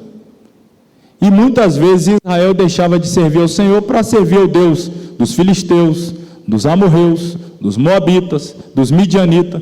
Israel trocava de Deus e servia os outros deuses, mas as outras nações jamais trocaram seus deuses para servir o Deus de Israel. Abra sua Bíblia aí, por exemplo, vou te dar um texto aí que foi o texto que deu a origem ao livro que eu escrevi, né, o Conversão Parcial. Oséias, capítulo 7, versículo 8, foi a partir desse texto aí que me veio a inspiração para escrever o livro Conversão Parcial, a tragédia de caminhar com Deus pela metade. Qual é a denúncia que Deus faz aí, usando os lábios do profeta Oséias, capítulo 7, versículo 8? Olha o que diz aí na versão da Bíblia Almeida Revista e Corrigida. Efraim com os povos faz o quê? Todos abriram aí. Efraim com os povos se mistura. Efraim é um bolo que não foi virado. O que Deus está denunciando aqui? Efraim, todo Israel, as tribos do norte, que ficaram com o nome de Israel depois da divisão das tribos, a principal tribo, a mais proeminente, que deu os seus maiores, principais líderes, reis, era a tribo de Efraim. Então, algumas vezes Deus se referia a todo Israel pelo nome dessa tribo, a mais destacável, Efraim. E Deus denuncia: Efraim com os povos se mistura, não faz diferença, não brilha no meio dos povos, não me representa no meio dos povos. Pelo contrário, se confunde com os costumes dos povos, reproduz as práticas pagãs dos povos, se mistura com os povos. E aí ele diz: Efraim é como um bolo que não foi virado. O que era um bolo naquela época? Na verdade, o bolo daquela época parecia mais com o que nós temos hoje, um pão. Não sei como os irmãos costumam chamar, aquela bolacha, aquele pão assim que é aquela... Parece mais um biscoito grande assim. Os pães daquele tempo, era como se fosse uma bolacha, um biscoito grande. Como é que eles faziam? Eles colocavam fogo na pedra, em volta da pedra, e aquela pedra ficava bem aquecida, com o calor do sol principalmente, e aí então colocava essa massa sobre essa pedra, e aí então você assava um lado dessa bolacha, desse biscoito, desse pão, desse bolo. E aí depois você tinha que virar para assar o outro lado também. Só que Deus disse: o meu povo parece um bolo, um pão que foi assado só de um lado, e do outro está como? Está cru. Assou do lado de fora, está cru do lado de dentro. Do lado de fora está de um jeito, do lado de dentro está do outro. É isso que Deus está dizendo. Efraim se misturou. De um lado está bem, do outro lado está mal, pela metade. Por isso que eu usei o título, né, conversão parcial, caminhar com Deus pela metade, em parte. Era assim que era Israel. E por ser assim, Deus não atua mais com Israel na terra. Deus hoje tem na terra a igreja. Aí eu pergunto, a igreja vai seguir o mesmo caminho? Vai se misturar com os povos? A igreja vai seguir o mesmo caminho? Vai ser como um bolo que não foi virado? Assado de um lado e cru do outro? Com uma aparência, como eram os fariseus, que Jesus denunciou e teve os maiores embates dos seus dias, de um lado aparentando, mas por dentro sepulcro caiado. Vai ser como era a nação dos dias do profeta Elias, cocheando. O que é um coche, irmão? Olha aqui, a gente tem aqui um patamar, aqui um coche, aquele tal de, olha como é que anda, em cima, embaixo, em cima, embaixo, em cima, embaixo, ó. Está lá em cima, está lá embaixo. Então você vai ficar cocheando assim até quando? Lá em cima, lá embaixo, lá em cima, lá embaixo, lá em cima, lá embaixo, lá em cima. Dois pensamentos, ora está com Deus, ora não está, ora está com Deus, ora não está. Aí o profeta pergunta, vamos ficar assim até quando? Decide hoje. Se o Senhor é Deus, serve ao Senhor. Termo ali, Jeová. Se Jeová é Deus, fica com Jeová. Mas se vocês acham que é Baal, fica com Baal. Decide hoje. E o povo respondeu o quê? O que o texto diz? O povo não respondeu nada. O povo falou assim: vamos esperar ver o que vai dar no final desse desafio aí, né? Vai que Baal vence. Quando o desafio terminou, e Elias sozinho desafiou os profetas de Baal e Azera, 400 de Baal, 450 de Azera, 850 profetas, e aquele fogo desceu do céu, consumiu tudo, e Elias sozinho humilhou 850 profetas pagãos. Aí o avivamento, né? Todo mundo, só o Senhor é Deus. Aí é fácil, né, irmão? Mas quando ele falou antes, ele falou: e agora? Vocês querem ficar com quem? Não fala nada não, deixa rolar. Depois a gente fala. Então esse tipo de avivamento, depois do mar vermelho aberto, do outro lado, aí pega pandeiro, só o Senhor é Deus, só o Senhor é Deus, mas do lado de cá do mar vermelho, até quando nós vamos ficar aqui? Por que você tirou a gente desse? Avivamento verdadeiro é antes do mar abrir, irmão. Avivamento verdadeiro é quando Deus está chamando você a decisão antes do fogo cair. Depois do milagre, todo mundo é crente. É isso aí. Jesus, quando multiplicou o pão e o peixe, a multidão atravessou para o outro lado e queria fazer dele rei. Ele falou: vocês querem me fazer rei só porque eu multipliquei pão e peixe e enchi a barriga de vocês? Para ou continuo? Ó, a live já está, o pessoal está saindo, indo embora, melhor parar. Aí Jesus falou: se vocês quiserem mesmo que eu seja rei, então vocês vão ter que fazer o seguinte: vocês vão ter que comer a minha carne e beber o meu sangue. O que é comer a carne de Jesus? Colocar Jesus para dentro, ó. O sangue, a vida, sangue é vida, a vida de Jesus para dentro, se alimentar de Jesus. A vida de Jesus sendo refletida através de você. Vocês querem mesmo que eu seja rei? Então eu preciso reinar dentro de vocês, habitar dentro de vocês. Vocês têm que se alimentar da minha carne, do meu sangue. Aí ele falou: não, outro dia a gente volta aí. Aí ficou só os 12, aí Jesus: e aí? Fosse os líderes de hoje em dia: muda o discurso, o povo está indo embora, muda o discurso, prega outra coisa. Jesus: não, continua firme. E vocês estão fazendo o que aqui ainda? Não vão embora não? Se vocês quiserem ir embora, eu chamo outros 12, encho eles, lavo, não tem problema nenhum não, não muda a mensagem é essa, não vou negociar a mensagem. Se eu tiver que salvar prostituta, outras prostitutas, vamos continuar com a mesma mensagem. Se vocês quiserem ir embora, Aí mais uma vez o Pedro, toma a palavra e diz: mas a gente vai para onde? Aliás, retifico, está escrito na Bíblia: para quem iremos nós? Depois você lê lá, não é para onde, para quem? Para quem iremos nós? Só tu tem as palavras de vida eterna. A palavra é dura mesmo, mas é essa aí que salva. O que a gente vai fazer? De vida eterna é essa? As outras lá alisam o nosso pecado, mas não salva, no final não salva.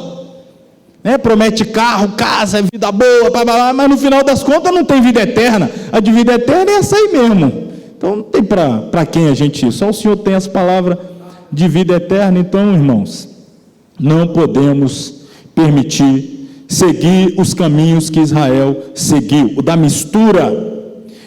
Em suma, temos que o significado essencial de eclésia consiste naqueles que foram chamados para fora do mundo, para fora do pecado, para fora da vida alienada, alheia, separada de Deus, os quais, mediante a obra de Cristo na sua redenção, foram reunidos como uma comunidade de fé que compartilha das bênçãos e responsabilidades de servir ao Senhor.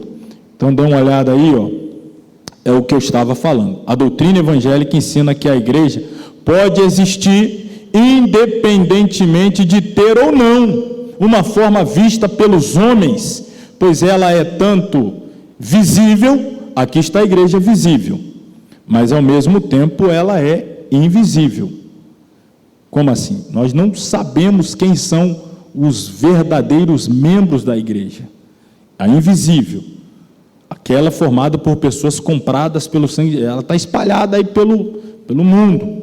Como eu disse antes, tem pessoas que pertencem à igreja que já partiram, já estão aguardando o toque da trombeta para ressuscitar em corpo glorificado, enquanto a igreja que estiver viva será transformada. Existem membros da igreja que vão nascer, estão nascendo agora, nesse exato momento. Que, aliás, se nasce agora e daqui a alguns minutos à frente Jesus tocar a trombeta e vir, ele faz parte da igreja, vai embora, junto, agora.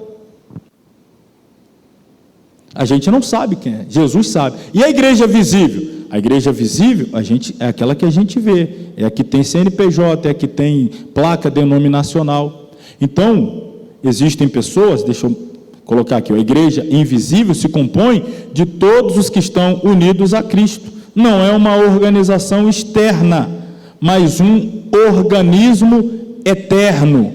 Os seus membros são conhecidos por Deus, ainda que não seja possível serem conhecidos totalmente pela vista humana. Muitos deles estão no céu ou ainda estão por nascer. Quando eu quero saber quem são os membros da igreja visível, citando como exemplo esta igreja aqui, Assembleia de Deus Ministério Alecrim, aqui a sede. Quando eu quero saber quem são os membros da igreja visível, eu vou aqui à porta à minha direita, a secretaria, para ver lá quem são os membros desta igreja visível. Eles estão ali no hall de membros, aqui na secretaria. Quando eu quero saber quem são os membros da igreja invisível, os nomes deles estão escritos aonde? No livro da vida. Aí é aquela história. Todo mundo que está inscrito ali, o nome está lá no livro da vida? Estou citando essa, mas qualquer igreja. A gente está aqui, qualquer igreja do mundo. Nem todos os que fazem parte da igreja visível fazem parte da igreja invisível. Via de regra, com pouquíssimas exceções, dado circunstâncias extremas, então temos algumas exceções, dado circunstâncias extremas, mas via de regra, todos os membros da igreja invisível fazem parte de uma igreja visível. Por que eu estou usando exceções? Por exemplo, aqui a exceção, aquele ladrão da cruz, que Jesus garantiu, hoje mesmo estarás comigo no paraíso. Ele foi membro de qual igreja visível? Nenhuma. Mas da igreja invisível ele faz parte? Já está lá aguardando. Nunca foi membro de nenhuma igreja visível. Pessoas que entregam a sua vida para Jesus na hora da morte, alguns acreditam, outros não, é Deus quem sabe, não vão ter tempo de descer água batismal, fazer parte da igreja visível, mas fazem parte da igreja invisível. Agora, tem muita gente que faz parte da igreja visível, que prega, que canta, que viaja para todo lado, que recebe oferta, cachê grande, a agenda está lotada, todo mundo conhece, tem milhões de seguidores nas redes sociais, todo mundo sabe o nome dele, mas vai chegar naquele dia e Jesus vai dizer: não te conheço. Quem é você? Não, mas eu era famoso, todo mundo, pergunta lá, meu nome lá, todo mundo sabe quem é. Eu tinha milhões de seguidores. Você tinha milhões de seguidores, mas você mesmo nunca me seguiu.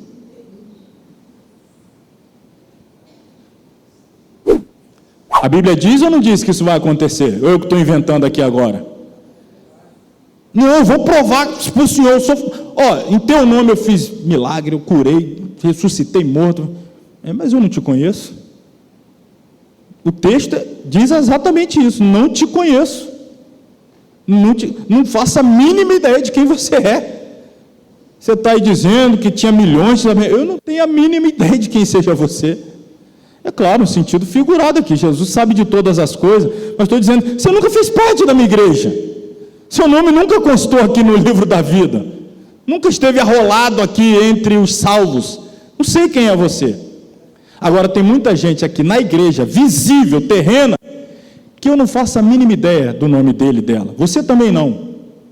Sabe como é que eu chamo ela, você chama ela? Ô irmã Coisinha, ô benção.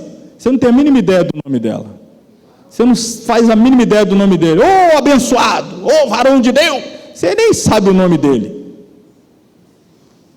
mas Jesus sabe o nome dele, Jesus conhece, aleluia. Irmão, a gente tem que fazer uma escolha. Você quer ser conhecido aonde, afinal de contas? Você quer ser conhecido aonde? Aquele que você não faz. Eu não estou dizendo que você tem que saber, é claro que a gente é limitado, não vai saber o nome de todo mundo, não tem como saber o nome de todos os membros da igreja invisível, mas estou falando que até na igreja local, nossa, tem gente que a gente não está ali, ela é tão simplesinha na dela, ele na dele, quietinho, então você nem. Mas Jesus sabe quem ele é, toda madrugada encontra com ele, conversa com ele, responde às orações dele, sustenta a igreja por causa do joelho dele ou dela. E a gente não faz a mínima ideia de quem ele seja. Ele nunca pregou, ele nunca cantou, nunca subiu aqui em igreja nenhuma, ele nunca foi lá na frente, nunca segurou um microfone, mas bate ponto toda madrugada aos pés de Jesus ali, e Jesus sabe quem é ele ali, sabe quem é ele. Então tem que entender essa distinção. Quem é a igreja de Jesus são aqueles cujos nomes estão escritos lá no livro da vida. Volto a dizer, via de regra, estes fazem parte da igreja visível, com algumas exceções, como eu citei, por circunstâncias extremas. Por outro lado, nem todos os que fazem parte da igreja visível fazem parte da igreja invisível. Irmãos, o texto de Mateus, capítulo 7, quando encerra, são as palavras de Jesus, encerramento do Sermão do Monte, não são palavras minhas, não. Você pode ler lá, Jesus diz assim. Depois você confere, ele diz: muitos me dirão naquele dia. Foi Jesus quem? Muitos me dirão naquele dia. Então não é uma meia dúzia, não, como às vezes a gente, deve ser uma, não, ele disse: muitos, Senhor, Senhor, em teu nome fiz isso, e ele: apartai-vos de mim que não vos conheço. Então nós temos que escolher onde queremos ser conhecidos, se na terra ou se no céu. Para encerrarmos aí a nossa aula, vamos à parte final aí, as palavras que descrevem os cristãos. Temos algumas palavras que a Bíblia usa para se referir aos membros da igreja de Jesus. Cristão, quando eu uso o termo cristão, significa seguidores de Cristo, imitadores de Cristo. Um termo muito próprio nosso é esse, irmãos. A igreja é uma fraternidade, uma comunhão espiritual, na qual foram abolidas todas as divisões que separam a humanidade. Não há diferença entre grego e judeu, a mais profunda de todas as divisões, baseada na história religiosa. É vencida. Na igreja não tem essa divisão. Na igreja não há bárbaro ou cita, que é a mais profunda de todas as divisões culturais. Ela é vencida na igreja. Na igreja não há escravo ou livre, que é a mais profunda de todas as divisões sociais e econômicas. Na igreja ela é vencida. Não há homem nem mulher, a mais profunda de todas as divisões humanas é vencida. Quando eu digo aqui, não há distinção, não há diferença. Deus não tem preferência, não há acepção. Deus só salva homem ou mulher. Não, só salva bárbaro ou cita, só salva judeu ou gentil. Não, na igreja não há distinção. Se há, comete o pecado a qual o apóstolo Tiago disse que não deveria haver na igreja. Não pode haver acepção de pessoas. Aliás, na igreja, desde toda a sua trajetória, a gente vê pessoas, até uma inversão social, vamos dizer assim. Pessoas, por exemplo, na sociedade, fazem parte de um extrato social econômico mais baixo, às vezes na igreja ele tem uma responsabilidade maior, ele é um líder, ele é um pastor, ele é um líder de um ministério, e às vezes a pessoa que na sociedade lá fora faz parte de um extrato social econômico melhor, mais abastado, mas na igreja, às vezes ele é um membro. Não que tenha alguma diferença, estou falando apenas organizacional, em se tratando aqui da organização eclesiástica. Na igreja não faz essa diferença, não é porque a pessoa é alguma coisa lá que necessariamente tem que ser aqui. Aqui é como Deus quer, Ele que coloca, Ele que tira, Ele levanta. Às vezes o camarada era o pior criminoso da sociedade, vide Paulo, o exemplo de Paulo, se transformou no maior líder da igreja. Paulo, o pior perseguidor da igreja, daí a pouco ele estava ganhando quem para Jesus? Soldados. Pessoas que eram responsáveis por manter a lei. Ele, o quebrador da lei, era o líder daqueles que eram responsáveis por manter a lei. Enfim, na igreja não há esse tipo de divisão. Somos irmãos. Fala dessa fraternidade. Outro termo, crentes. Os cristãos são chamados de crentes porque sua doutrina característica é a crença, a fé no Senhor Jesus Cristo. Também são chamados de santos, literalmente consagrados, porque são separados do mundo e dedicados a Deus. Um outro termo que a Bíblia usa para nós cristãos são os eleitos. São denominados eleitos ou escolhidos porque Deus os escolheu para um ministério importante e um destino glorioso. Ainda outro termo bíblico para nós, discípulos. São discípulos, literalmente, aprendizes, porque estão sob preparação espiritual com instrutores inspirados por Cristo. E temos aí também cristão, porque sua religião gira em torno da pessoa de Cristo. Um outro termo que a Bíblia usava mais nos dias primitivos é os do caminho. Muitas vezes eram conhecidos, nos dias primitivos, os do caminho, porque se portavam de acordo com uma maneira especial de viver, um caminho que seguiam. Ainda temos, falando de origem da igreja, um projeto oculto no mistério de Deus. O texto de Efésios 3, do 1 ao 12, descreve a dimensão desse projeto no passado, como um mistério oculto em Deus. Em tradução teológica, o termo em apreço se reporta aos segredos revelados, propósitos ocultos dos homens por longas eras, mas que foram finalmente descortinados por meio da revelação divina. O apóstolo Paulo alude 3 vezes à expressão na mesma passagem com o mesmo significado. Paulo se encarrega de definir o tal projeto divino como o ato de tornar a congregar em Cristo todas as coisas, na dispensação da plenitude dos tempos, tanto as que estão nos céus como as que estão na terra.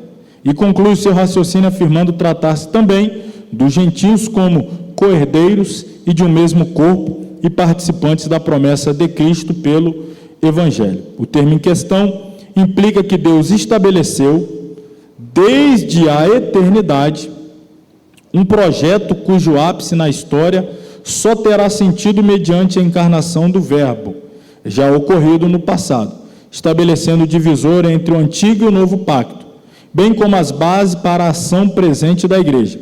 Isso porque a morte do Cordeiro é que dá origem à existência da eclésia. Foi também prevista na mente de Deus antes que o mundo fosse criado. Enfim, o que eu estou dizendo aqui é que a igreja, ela é um projeto de Deus e que já existia na mente de Deus na eternidade, mas que vem à existência nesse plano visível terreno, quando por ocasião da morte do Cordeiro, da morte de Jesus na cruz do Calvário. Então, esse mistério que estava oculto em Deus, esse projeto que já existia na mente de Deus, estava oculto, ele passa a ser revelado na cruz, e a partir de então, é responsabilidade da igreja levar adiante a mensagem do Calvário.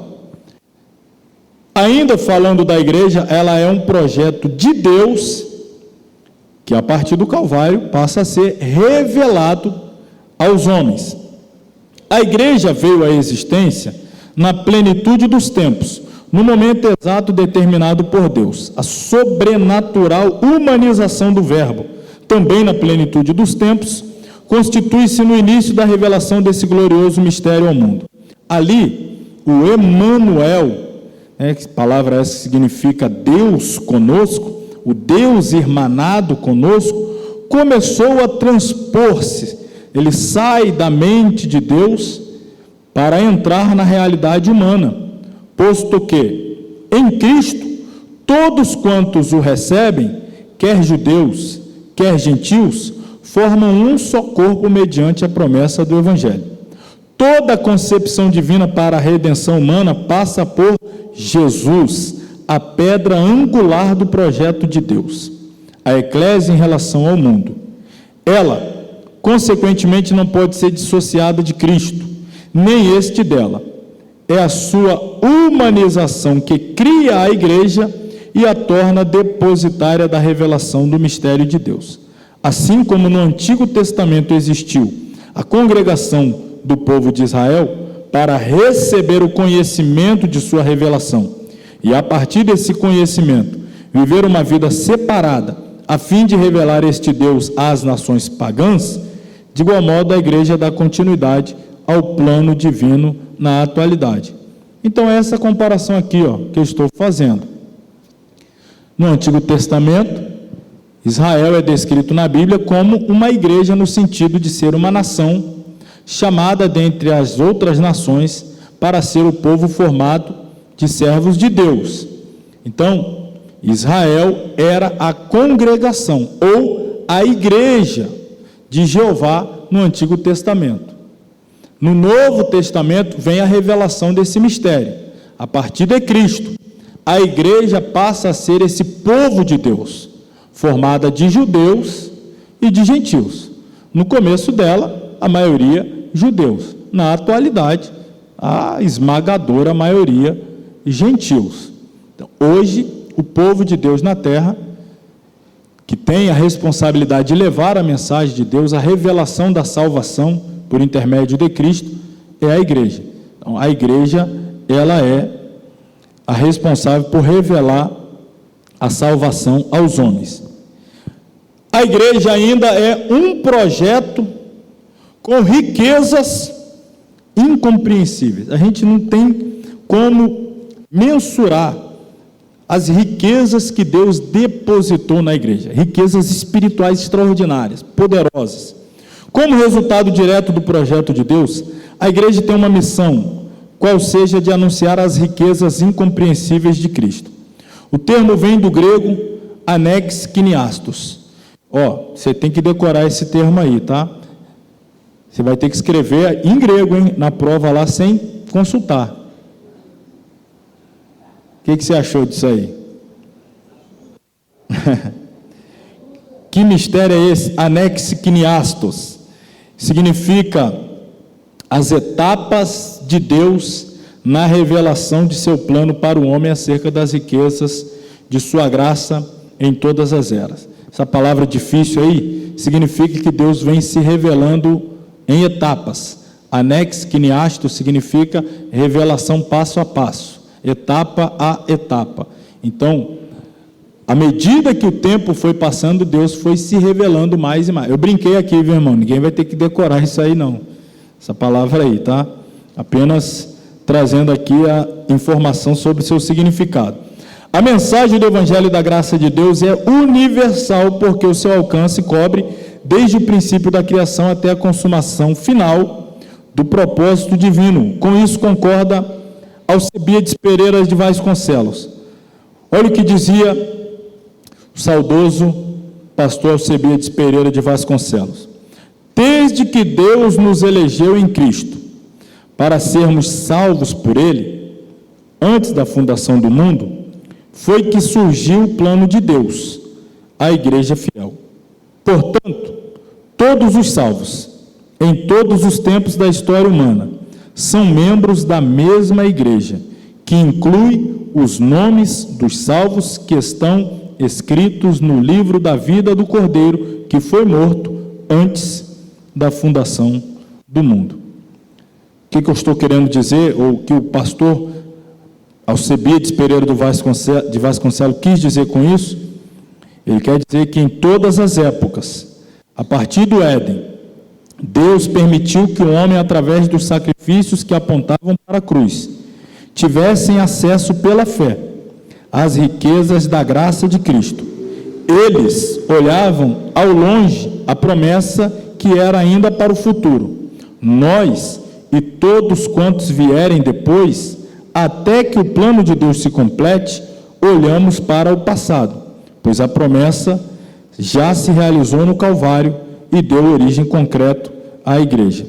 Em outras palavras, todos que se salvam, que estamos dizendo aqui, é que todos que se salvam, só se salvam mediante o sacrifício de Cristo. Todos. Não tem outro caminho para a salvação. O único caminho. Aí você pergunta, mas e quem veio antes de Cristo? Todos os que vieram antes, eles criam que Deus haveria de enviar o Salvador. E aí Deus então deu todo aquele sistema ritualístico, todo aquele sistema cultico, todos aqueles símbolos, tipos, figuras, que apontavam para a vinda de Cristo. Então todo aquele formato de culto, com sacerdotes, com cordeiros, demonstravam a fé deles naquele que haveria de vir.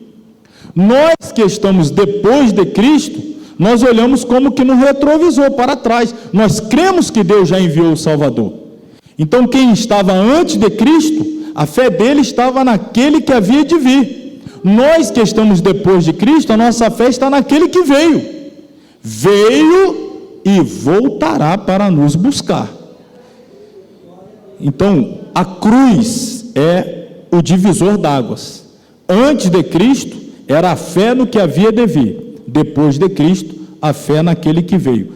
Por isso que a história da humanidade está dividida em antes de Cristo e depois de Cristo. Ele é o divisor d'águas de toda a humanidade.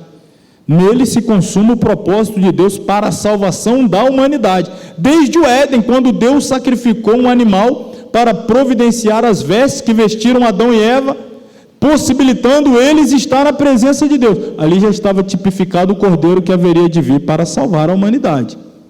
Então, Jesus é o único mediador, o único salvador. As riquezas anunciadas pela igreja, por sua vez, apresentam conteúdo inigualável. Que outro povo ou instituição teria uma mensagem tão rica e completa? Apenas a Igreja de Cristo. Através da ação do Espírito Santo, ela abre os tesouros das profundezas de Deus para os dias de hoje, que implica tomar posse das bênçãos presentes do reino de Deus e alimenta a esperança do crente quanto à era vindoura, onde fruirá de todas as promessas para aquela época na qual o plano divino será consumado em toda a sua plenitude. Finalmente, a igreja, um projeto que manifesta a multiforme sabedoria de Deus. A igreja é este projeto. Ela é a responsável por revelar ao mundo a multiforme, muitas formas da sabedoria de Deus. Aqui está o cerne da responsabilidade da igreja: manifestar a multiforme sabedoria de Deus. O termo multiforme contrapõe-se a uniforme. A gente sabe que é uniforme, né? Todo mundo vestindo um uniforme, todo mundo da mesma forma, igual, parecido. Só que Deus, ele não age de forma uniforme. Deus age de forma multiforme, ou seja, de muitas maneiras, de muitas formas. E a igreja, ela tem a responsabilidade de revelar ao mundo as multiformes maneiras de Deus agir. Então, não obstante as leis imutáveis que Deus jamais transgride, Ele é de uma grandeza e profundidade incomensuráveis, inclusive ao criar situações que ao homem parecem absurdas, todavia, sempre com o propósito de amoravelmente atraí-lo para si.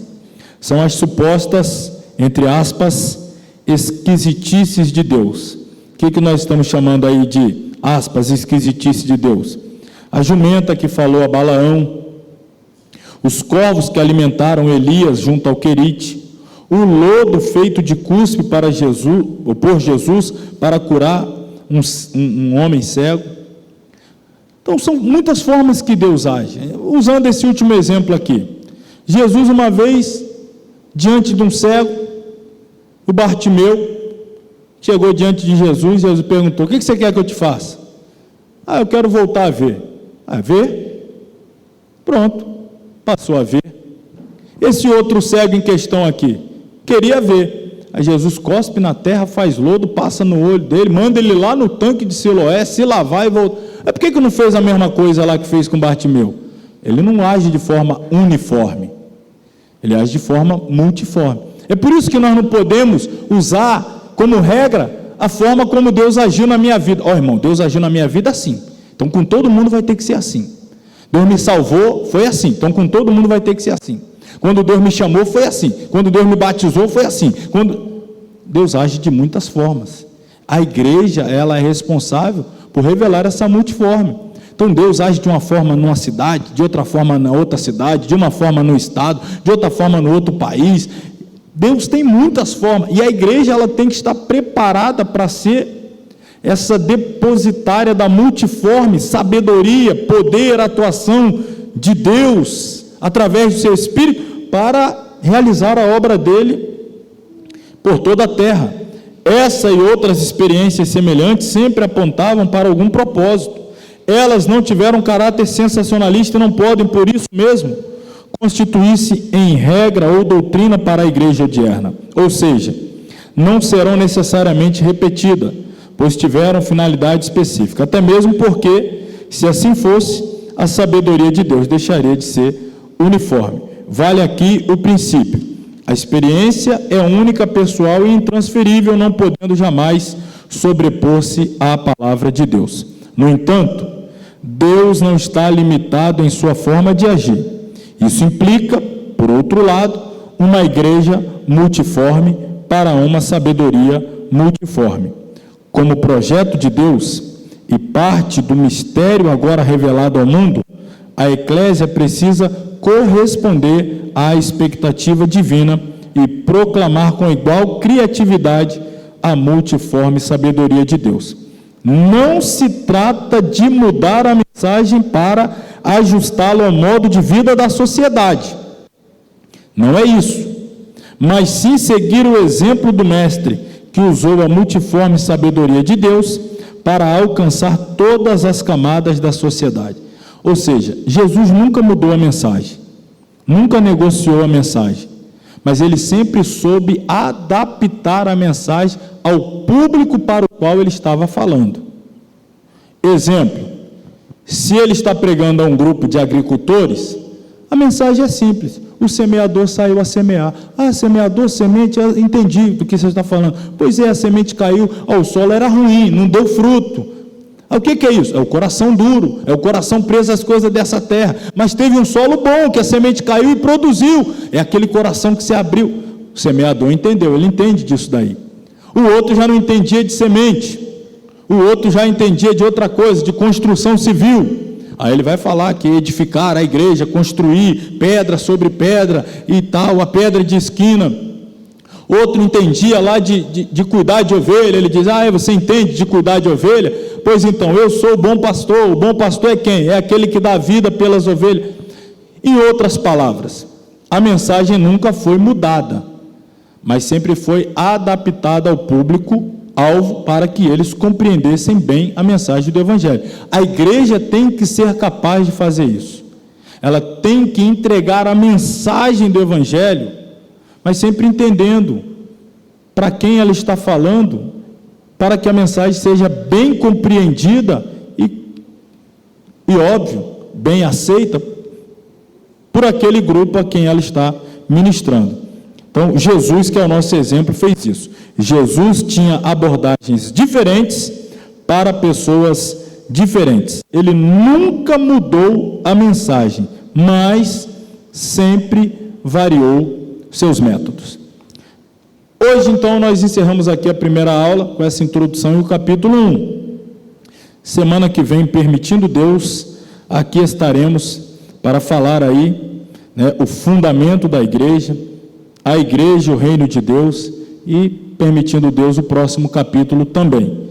Então, os irmãos se esforcem aí para não faltar. Hoje é devido à chuva, eu acho que os irmãos ficaram um pouco assustados, nem todos vieram, mas eu acredito que devam estar acompanhando. Dá um glória a Deus na transmissão aí se estiver, ou se estiver assistindo depois, dá o glória a Deus atrasado também, mas não deixe de dar um glória a Deus aí para eu saber que você viu. Você que não veio na aula, mas assistiu, deixa aí no grupo aí: olha, eu fulano de tal, estou aqui, eu estou assistindo, para eu saber que você está acompanhando aí.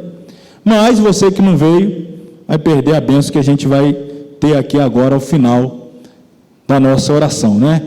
Vamos ficar de pé, vamos orar para agradecer. Se aproveita essa oração e ora aí para esse mistério aí: Senhor, chama o meu nome, não meu nome, chama o meu número. Vamos orar e agradecer a Deus, né? Muito obrigado a todos aí que vieram, obrigado a todos que estiveram intercedendo por nós outros, que estávamos ali em país del Peru, predicando o Evangelho do Senhor Jesus Cristo. Só até aqui o Senhor me deu, se eu passar daqui. Muito obrigado, viu, pela intercessão. Graças a Deus foi um belo trabalho realizado ali no país do Peru, graças à igreja que na retaguarda fica intercedendo, e a gente pode ali levar a mensagem do Evangelho. E como a gente acabou de falar aqui, né, a missão da igreja de levar a mensagem do Evangelho aonde o Senhor Jesus nos levar.